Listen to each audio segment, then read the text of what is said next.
Tu peux reposer la question, Jérôme. Donc ouais, tout simplement, cet atelier, en fait, son nom, c'est une question.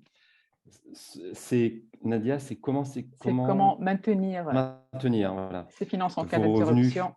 vos Exactement. finances en cas d'interruption d'activité. Ouais. Donc toi, Florane, qu'est-ce que tu répondrais à cette question comme ça, sans réfléchir? Moi, je pense que, bon, au premier abord, prévoir un petit capital peut-être pour avoir 1 ou 2 mois entre guillemets, de salaire qui puisse répondre à nos besoins Ok, de secours. tout à fait. Ouais, voilà. Alors, c'est une partie de la réponse, mais ce n'est pas toute la réponse. En fait, si tu veux, juste pour te répondre, tu vas mélanger dans ta réponse deux choses, le capital, donc un stock, et un revenu qui est du flux.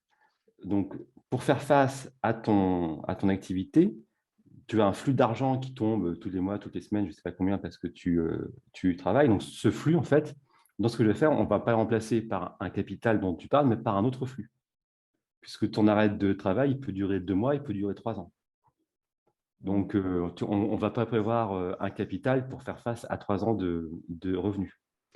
Donc, voilà. Donc, en fait, j'ai pris 5 minutes pour manger une pastèque avant de venir ici.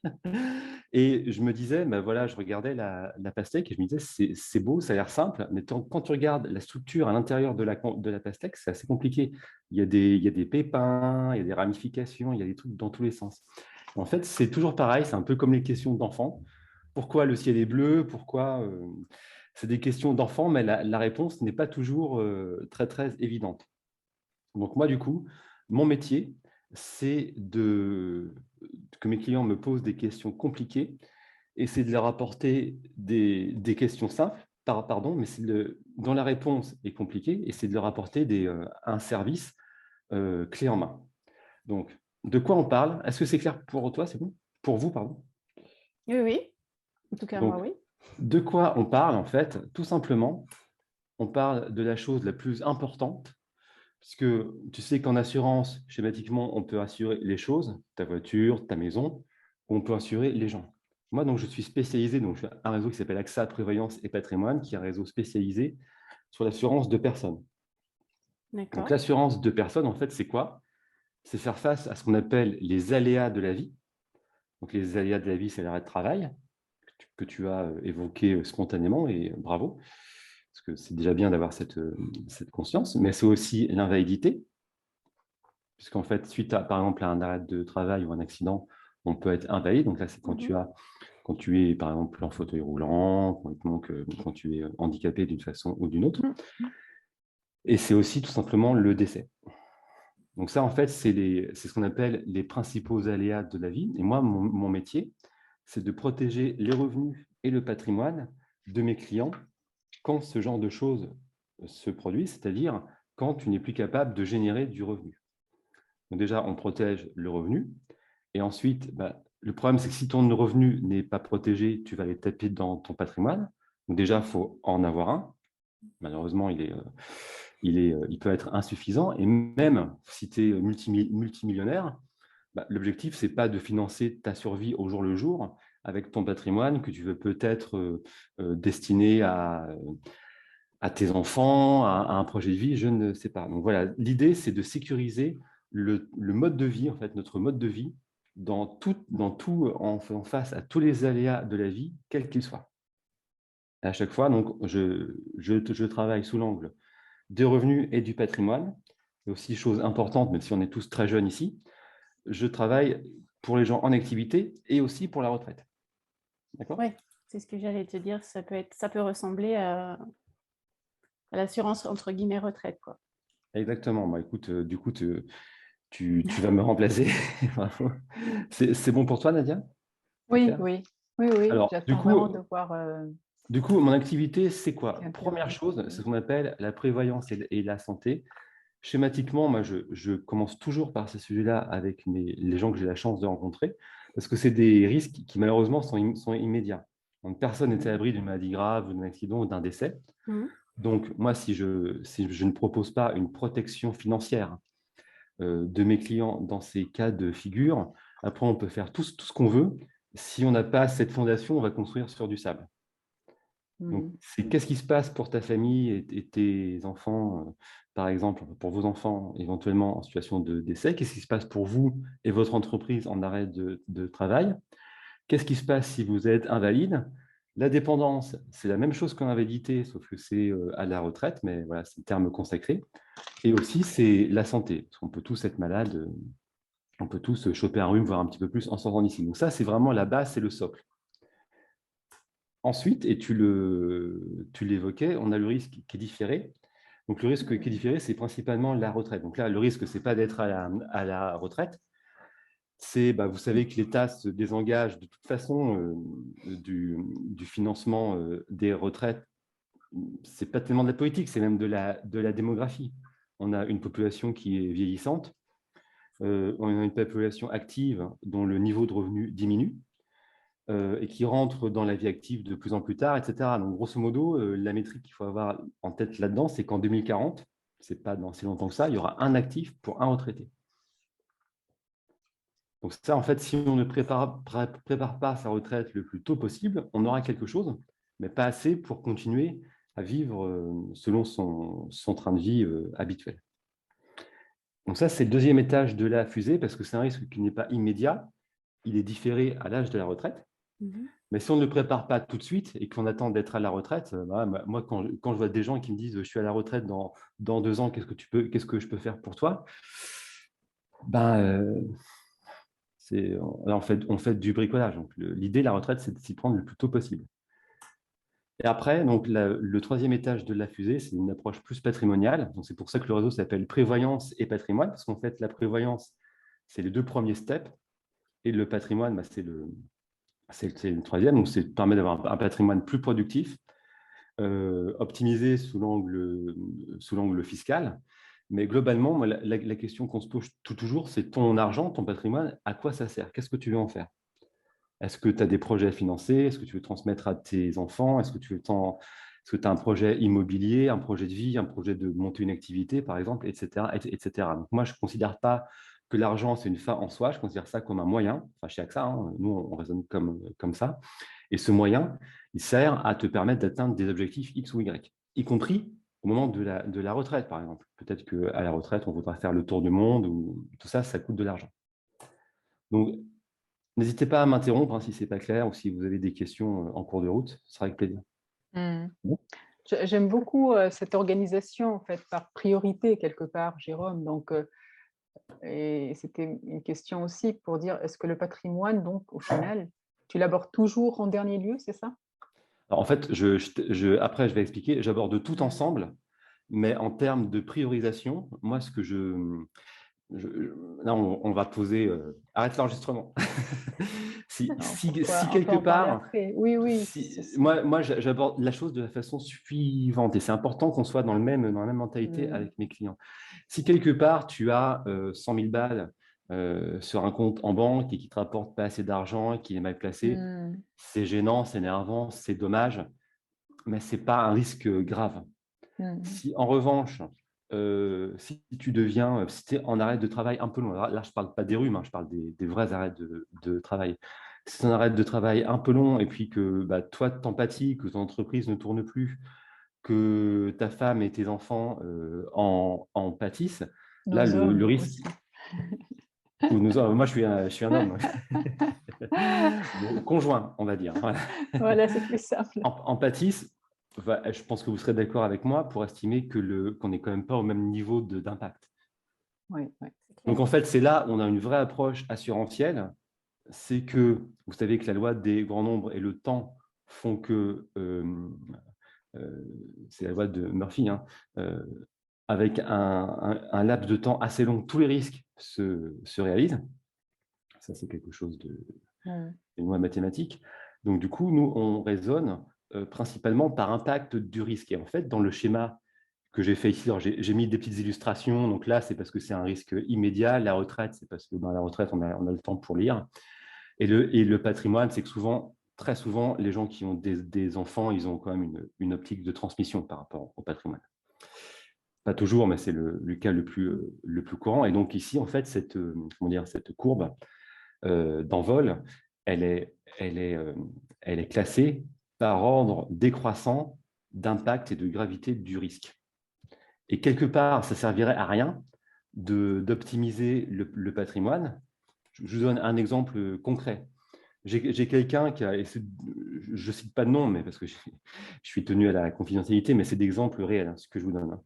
J'ai quelqu'un qui s'est fait ouvrir par sa banque un plan d'épargne logement. Vous savez peut-être ce que c'est, enfin, on pourra en discuter plus tard. L'intérêt du plan d'épargne logement, c'est d'emprunter à des taux avantageux, schématiquement. Donc, toujours, la question, c'est pourquoi? Parce que en termes de rendement, ce n'est pas terrible. Moi, je pose la question, donc ça veut dire que tu as un projet immobilier. Non, je n'ai pas de projet immobilier. Du coup, à quoi te sert d'avoir un plan d'épargne logement? On peut peut-être faire autre chose avec ton épargne. Voilà, ça, c'est le genre de sujet qu'on aborde, mais j'estime quand même que c'est moins grave que de dire, si tu deviens invalide, pour changer d'exemple, entre guillemets, tu vas être dans une grosse panade.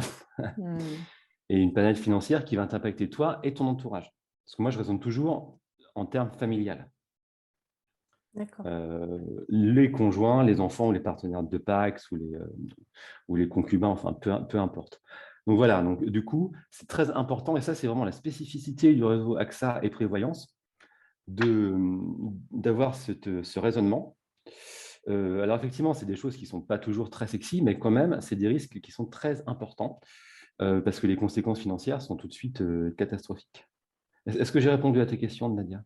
Oui, oui, c'est très bien, très clair. C'est bon pour toi, Flore, Anne? Oui, très bien, parfait. Donc, en fait, c'est ça qu'on appelle, que moi j'appelle, une transition financière, donc des revenus et du patrimoine, parce qu'à chaque fois, on raisonne en termes de revenus et en termes de patrimoine, maintenant et lors de votre retraite, qui est exhaustive. On prend en compte tous les, je ne sais pas si vous voyez mon curseur là, mais on prend en compte tous les besoins, qui est cohérente, c'est-à-dire qui est scalée en fonction de l'impact et qui est adaptée. Par exemple, si j'ai Nadia et Florane qui sont deux clones, qui ont exactement les mêmes revenus, le même patrimoine, la même activité, la même âge, la même situation familiale, etc., j'en ai peut-être une qui va me dire moi, j'ai envie de prendre des risques pour que mon épargne rapporte, donc vas-y. Et l'autre qui va me dire zéro risque, c'est pas ça qui m'intéresse. Donc, c'est l'adaptation, c'est vraiment, on ne fait pas du prêt-à-porter, on fait du sur-mesure. Voilà. Donc, évidemment, quand il y a des... voilà, donc ça, c'est l'activité, et on est un des seuls réseaux en France à faire ça. C'est-à-dire que vous avez beaucoup de gens qui font de la gestion de patrimoine. La retraite, c'est abordé souvent uniquement sous l'angle fiscal, ce qui est un tort, à mon avis, puisque l'objectif de la retraite, c'est d'avoir ses revenus à la retraite, et tous les dispositifs fiscaux, ils sont faits dans cette optique-là, justement. Donc, il ne faut pas mélanger l'objectif et le moyen. Et la prévoyance, alors souvent, c'est un petit peu nébuleux pour les gens.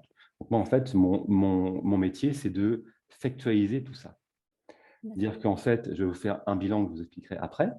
Et je vais pas dire tu auras de l'argent, tu n'auras pas d'argent. Je vais dire tu auras combien, tu auras tant. Or, à l'heure actuelle, tu as tant. Comment on fait pour combler l'écart?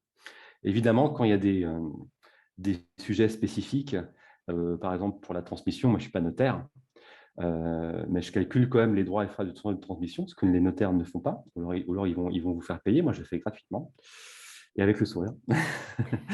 Ou alors, quand il y a des problématiques très spécifiques, je n'hésite pas à faire appel à des experts chez AXA ou en dehors d'AXA, le cas échéant. Comment en fait, je me vois un petit peu comme un médecin généraliste.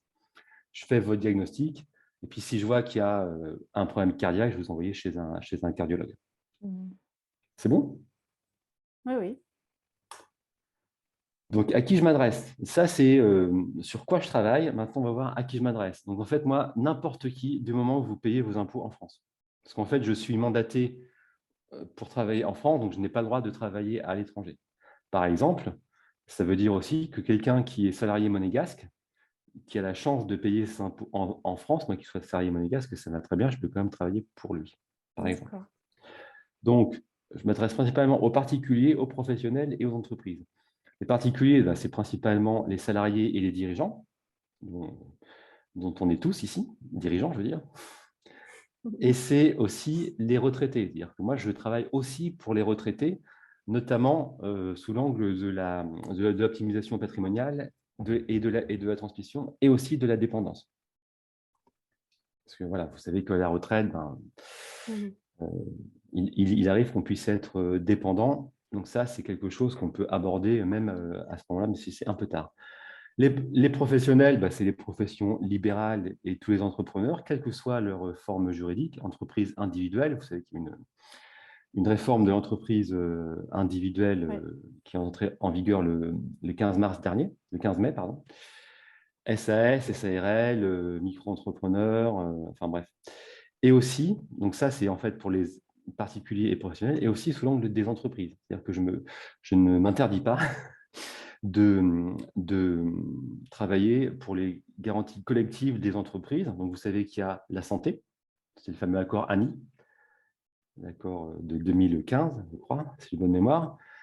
Ça, généralement, tout le monde sait que quand on est salarié, on a une mutuelle, ce que j'en appelle une mutuelle. On a aussi la prévoyance, ça les gens déjà le savent un petit peu moins.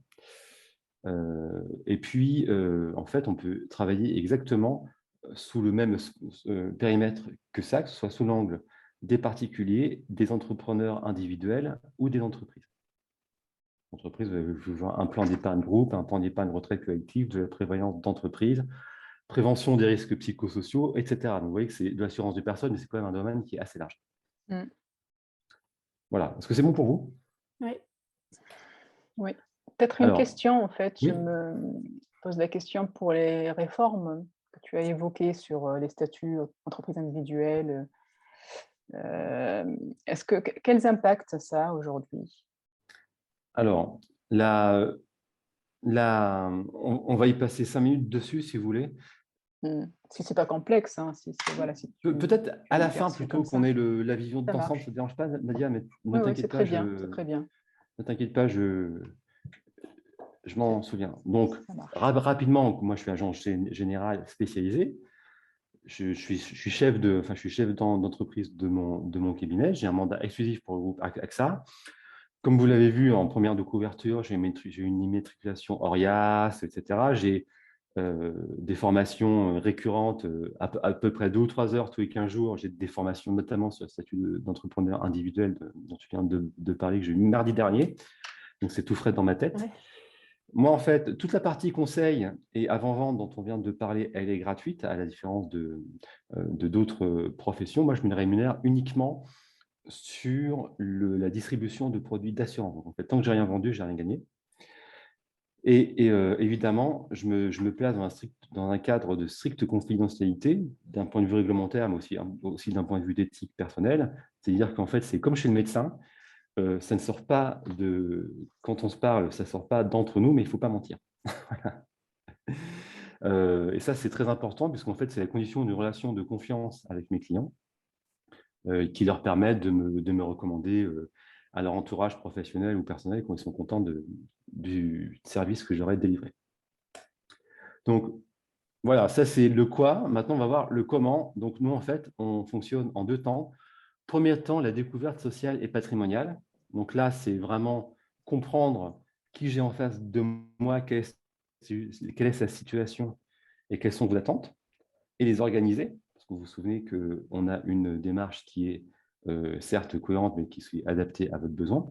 Et deuxième temps, suite à ce recueil d'informations, je vous présente un bilan social et patrimonial. Donc déjà, le premier temps, en fait, donc la découverte sociale et patrimoniale, on fonctionne en faisant en fait un inventaire de vos garanties, parce que quel que soit votre statut, que vous soyez entrepreneur individuel, micro-entrepreneur, présidente de SAS, peu importe, vous cotisez, donc ces cotisations vous donnent droit à des garanties professionnelles. Ensuite, il y a les garanties personnelles, c'est-à-dire tous les produits d'assurance que vous avez pu prendre de votre propre initiative, par exemple un plan d'épargne retraite dont on parlait tout à l'heure. Et puis, ce qui est aussi quand même, dans certaines mesures qu'on précise, en garantie pour vous, c'est tout votre patrimoine, qu'il soit immobilier ou mobilier. Par exemple, dans tout ce qui est assurance vie, ça vient en garantie en cas de décès. Donc ça, c'est vraiment un inventaire, je dirais que c'est assez factuel. Un besoin, donc aussi, je vous questionne sur vos besoins précis, c'est-à-dire bah, si je suis en arrêt de travail, si je suis invalide, déjà, c'est quoi l'invalidité? On en reparle. Comment je la caractérise et quels sont vos besoins? Et par ailleurs, est-ce que vous avez des objectifs ou des attentes plus précises? Donc ça, c'est vraiment le diagnostic au sens large du terme. Ensuite, moi, je rentre chez moi fort de toutes ces informations et je mets tout ça dans la balance. Alors, ce que j'ai essayé de représenter là, c'est une petite balance, mais je pense que graphiquement, on peut faire mieux. Voilà. C'est pour ça qu'il faut que je me fasse aider. Ouais. Donc, là, il y a 2 cas de figure. Soit toutes vos garanties dont on a parlé, hein, souvenez-vous, professionnel, personnel, épargne et revenus sont supérieurs à vos besoins. Là, je vous dis bravo. Tout ce que je peux vous faire, c'est faire de l'optimisation et vous éviter d'être couvert en double pour le même besoin. Par exemple, moi, j'ai un client qui m'a dit bah, les garanties des accidents de la vie, ça va, j'en ai 3. Moi, c'est pas cher, j'en ai ouvert 3 pour faire plaisir à mon banquier, mon assureur, et ça ne sert à rien. Ce qu'il faut, c'est en avoir une et qui marche bien. Voilà. Vous voyez, hein. Donc voilà, là, c'est des ajustements ou de l'information sur la suite. Et le cas de figure inverse, en fait, évidemment, c'est quand bah, vos besoins, vos attentes sont insuffisamment couvertes. Et là, en fait, je fais un focus sur le domaine concerné et je vous propose un programme de solutions adaptées. Évidemment, après, on le met en œuvre s'il vous convient. Donc, et ce programme, c'est le temps 2. C'est ici le bilan social et patrimonial. Donc là, je vous présente tout votre bilan. C'est formalisé exactement comme ça, hein. C'est vraiment pour chaque item, qu'est-ce que vous avez, qu'est-ce que vous voulez et quels sont les écarts entre les deux. Et puis évidemment, des préconisations qu'on ajuste, qu'on valide et qu'on met en œuvre ensemble. Voilà. Donc ça, c'est vraiment le travail. Donc en fait, ici, à chaque fois, c'est du temps pour vous comme pour moi. Parce que voilà, si on veut faire les choses bien, il faut... hein, c'est pas toi qui me contrediras, Nadia. Surtout si on est bavard. Il faut créer du temps. Donc ici, en fait, à chaque fois, c'est un rendez-vous de minimum 1 heure, une heure et quart. Sachant qu'après, j'essaye quand même de vous épargner. Puis après, de toute façon, on est cuit, donc ça ne sert à rien. Et moi, pour faire votre bilan, c'est grosso modo entre une demi-journée et une journée de travail par personne. Donc, il y a un vrai travail derrière qui est totalement complet, selon la complexité du dossier. Dernière chose, et je vais terminer mon monologue, puis je vais vous laisser la parole. Comme vous le savez, un bilan, si on prend ça en comptabilité, c'est une photo à un instant T. Donc, ce qui est très important, et ce que je me tiens à faire aussi, c'est à vous accompagner sur la durée. À partir du moment où vous êtes cliente chez moi, donc dans mon cabinet, on se revoit au moins une fois par an pour vérifier que, selon l'évolution de votre situation, vous êtes toujours suffisamment couverte. Par exemple, bah, s'il y a un changement de situation professionnelle, un déménagement, un mariage, des enfants, etc. etc. Donc ça, c'est très important et ça peut arriver à n'importe quel âge. Et enfin, bah, le jour où où vous arrive quelque chose, c'est moi qui suis votre interlocuteur et personne d'autre. C'est-à-dire que vous avez mon téléphone et c'est moi qu'il faut appeler. Et il n'y a pas de plateforme, il n'y a pas de 08, il n'y a pas de mail générique. C'est moi qui fais Mais c'est important parce que tout le monde, le réseau généraliste ne le fait plus depuis des années, ça, depuis 3-4 ans. Et ça, c'est important. Et s'il faut, j'accompagne mes clientes ou mes clients pour les démarches, pour aller à la Sécu, pour aller chez le notaire, etc. etc. Voilà. En fait, alors, à qui je m'adresse, hein, quelques exemples un petit peu plus concrets, maintenant qu'on a vu de quoi on parle. Un chef d'entreprise en EURL et pas en EIRL. Donc, le URL, c'est la SRL à une personne. Bah lui qui disait moi, je veux que mon conjoint qui a 60 ans soit couvert en cas de dépendance. Autre exemple, donc une SRL, c'est plus sous l'angle collectif, pour apporter une garantie santé. Et sur la santé, chez AXA, on est très très fort sur tous les services autour de la santé. On a une application qui s'appelle My Easy Santé, qui a très bien marché pendant le confinement pour que les gens bougent un peu sans pouvoir sortir de chez eux. On a des services de second avis médical. Quand on se fait… Alors moi, je suis à fond sur l'hospitalisation parce que je pense que, voilà, toujours pareil, en termes de risque, sous l'angle de la santé, le risque le plus important, c'est l'hospitalisation. Donc pareil, si on ne commence pas par ça, on fait du cosmétique, etc., etc. Et puis, donc plus sous l'angle, je dirais, patrimonial, un médecin qui a 52 ans, donc souvent les médecins partent à la retraite assez tard, donc il y avait encore du temps pour travailler. 52 ans, c'est pas si vieux, parce que j'y suis bientôt. Donc lui, c'était optimiser ses dispositifs fiscaux, Madelin et Fillon. Je ne sais pas si vous connaissez ces termes-là. Dispositif Oui, que oui, je on les connais connaît, pas. mais bon, pas plus que ça, quoi. Bon, ben, ouais, effectivement, quand on travaille ensemble, moi, je vous explique tout ça en long, large et en travers. Donc voilà, merci. Mm. J'espère que je n'ai pas été trop long ni trop, ni trop descendant. Nadia, pour répondre à ta question, parce que je n'ai pas oublié. Alors attends, je vais peut-être arrêter le… Oui, non, Comment non, je tu fais? peux garder peut-être parce qu'il y a peut-être une slide ou deux sur lesquelles on peut revenir. Ouais, bah écoute, pour moi, la slide la plus importante, en fait, je ne sais plus laquelle c'est celle-là, en fait. C'est parce que c'est ce qui Ouais. fait, juste en deux mots, ce qui fait la spécificité de ce que je fais, c'est pas de dire je vais vous vendre tel ou tel produit. On n'a pas du tout une démarche produit parce que ça, ben, un produit, c'est un produit, quoi. C'est pas très intéressant. On a une démarche de conseil. Donc, la spécificité du réseau AXA et Prévoyance et de ce que je fais moi en particulier, c'est donc cette démarche de conseil qui est vraiment, à la limite, on peut aussi repartager, hop, hop, hop. Voilà, cette slide-là. C'est ça l'ADN du réseau, c'est qu'on aborde ces sujets-là d'une façon organisée et qu'on les aborde en faisant 2 entretiens. Donc, ce n'est pas de la vente one-shot. Premier entretien de découverte. Voilà, c'est un peu comme quand vous allez voir le médecin. Première fois, il vous fait votre bilan de santé. Deuxième fois, il vous délivre son ordonnance. Mais si je vous délivre une ordonnance sans connaître votre état de santé, je suis pas sûr d'améliorer votre santé, du coup. Il y a même un risque que je la dégrade. Mm. Alors, tu as une question, Florane? Ben oui, la question serait du coup comment pouvoir répondre à ses besoins en cas d'arrêt de travail, quoi. Alors donc, s'il faut faire un bilan au départ, je n'aurai pas la réponse à ma question, c'est sûr. C'est Alors, propre à chacun, effectivement, je suppose. bah, en fait, bravo, parce que déjà, ça veut dire qu'on s'est bien compris. Effectivement, pour te répondre de façon pertinente à cette question, effectivement, il faut que je fasse ton bilan. Pourquoi? Parce qu'en fait, tu as déjà des garanties. Tu te souviens, c'est ton actif. Oui, oui, oui. Donc, ces garanties-là, si je te dis, je vais prendre un exemple. Si je te dis, voilà, Florane, tu gagnes combien? Tu me réponds, je gagne 2 000 € par mois. Je dis, bah, écoute, bah, c'est simple, je vais t'assurer à hauteur de 2 000 €. Ça, je peux le faire. Hein, c'est basique, je te fais le truc, tu signes, dans 5 minutes, on est bon.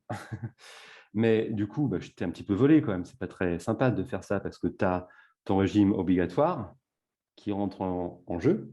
Mhm. Donc, par exemple, tu es installé sous quel statut, toi? Pour l'instant, j'ai pas de statut du fait que je sois j'ai intégré la couveuse. Donc, pour l'instant, c'est eux qui me prêtent leur statut, leur numéro de siret, etc. C'est le principe, en fait, oui, de la couveuse, Jérôme. D'accord, oui, pardon, j'avais zappé l'histoire de la couveuse. On Mais pourrait c'est vrai dire que voilà, ça permet. entrepreneur indépendant. On pourrait Alors, dire, justement, pourquoi pas.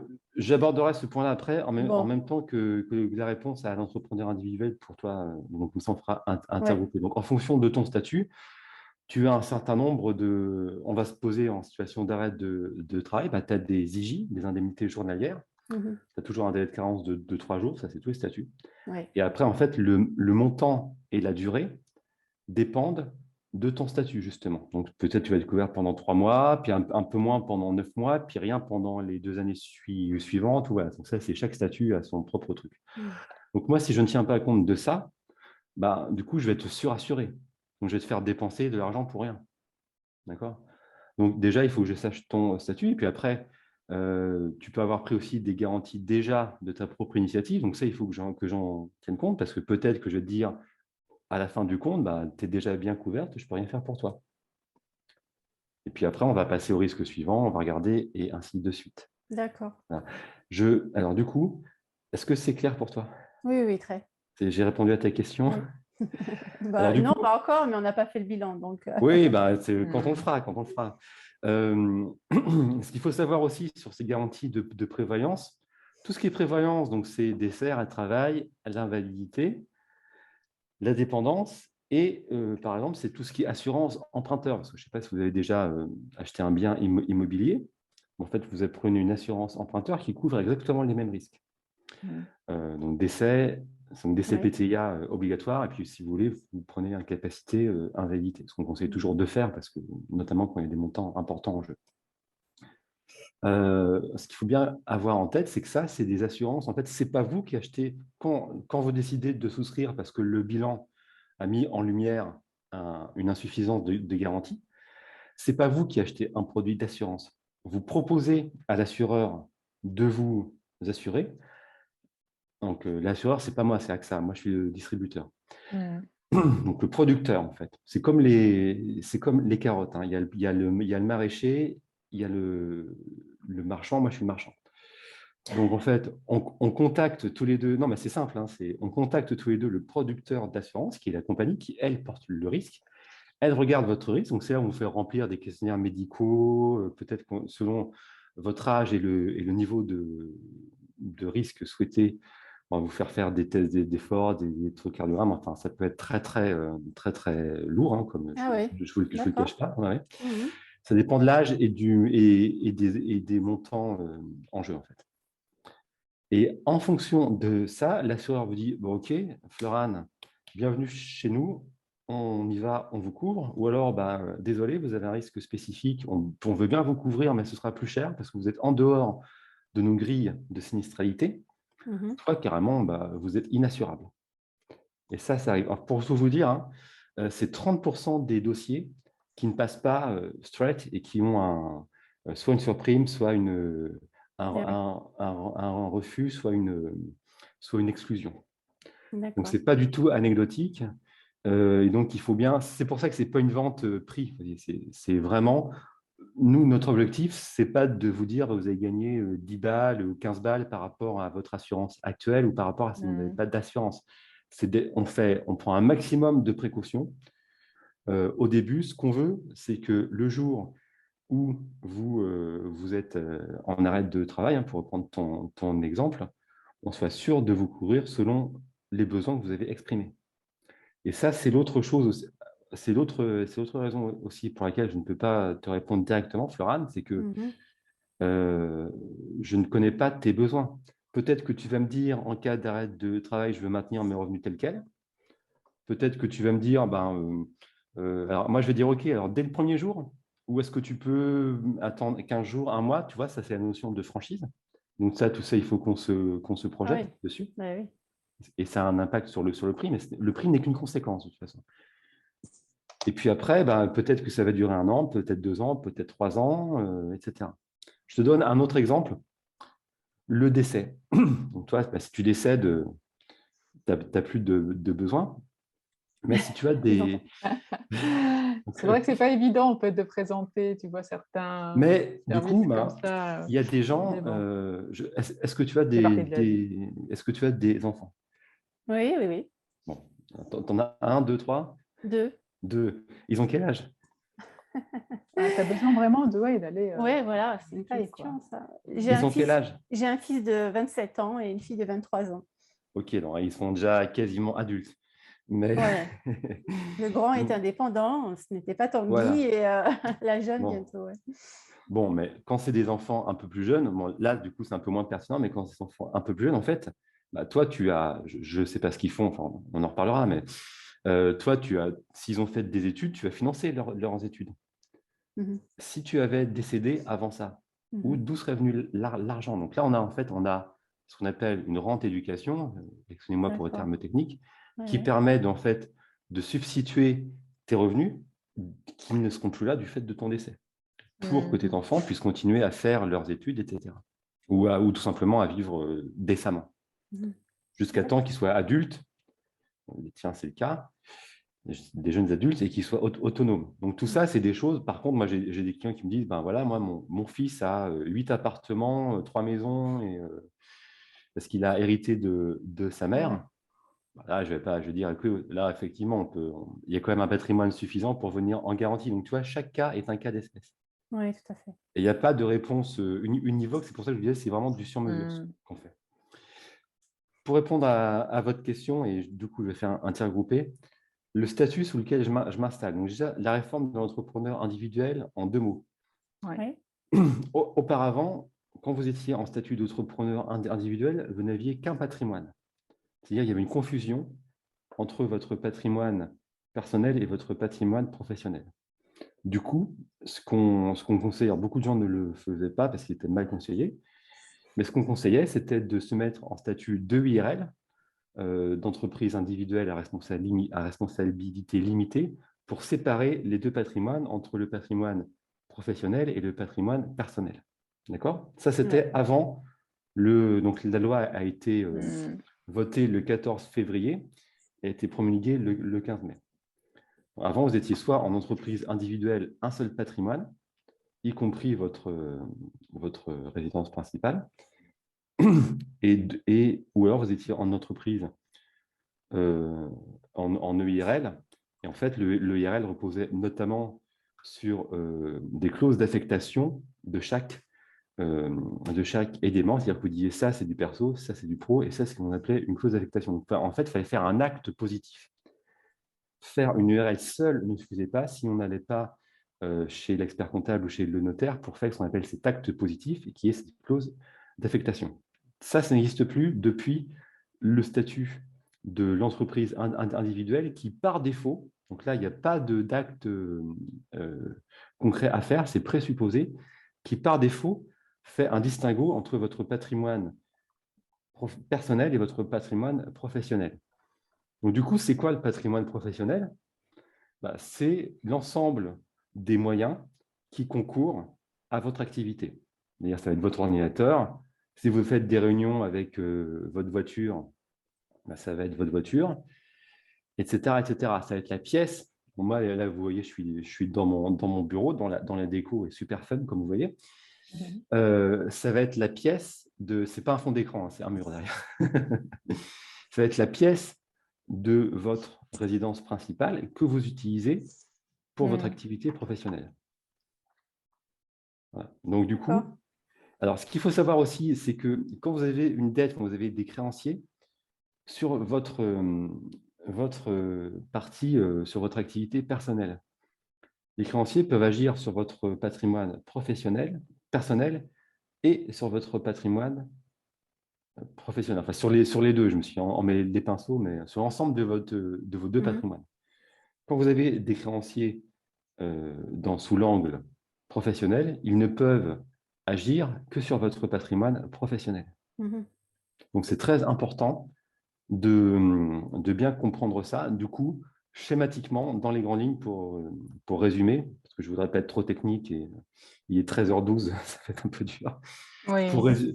Pour résumer, dans les grandes lignes, retenez que c'est un alignement de l'entrepreneur individuel sur l'EIRL qui permet de ne pas être saisi sur votre patrimoine, sur l'ensemble de votre patrimoine, mais uniquement sur celui qui concourt à votre activité. Après, Florane, pour répondre à ta réflexion m'a amené quelque chose. Quand tu sortiras de la pépinière, tu vas te poser la question de dire sous quel statut je crée mon entreprise. Peut-être, j'imagine. Normalement, j'aurais déjà la réponse puisque c'est un thème que l'on va également aborder ensemble. Alors, super. Alors moi, pour vous dire, c'est un thème que j'aborde aussi avec mes clients. Souvent, les gens, alors toi, effectivement, tu vas être accompagné, donc c'est très bien et bravo, mais il arrive que les entrepreneurs écoutent leur expert comptable, leur copain qui a fait la même chose et qui se mettent dans un statut, mais alors sans avoir vraiment mesuré les avantages et les inconvénients de chaque statut. Par exemple, le statut de micro-entrepreneur, c'est vrai que c'est pratique, C'est simple pour commencer. Par contre, vous pouvez déduire aucune charge. Ouais. Ça, il faut voir aussi si votre activité, c'est juste un exemple, hein.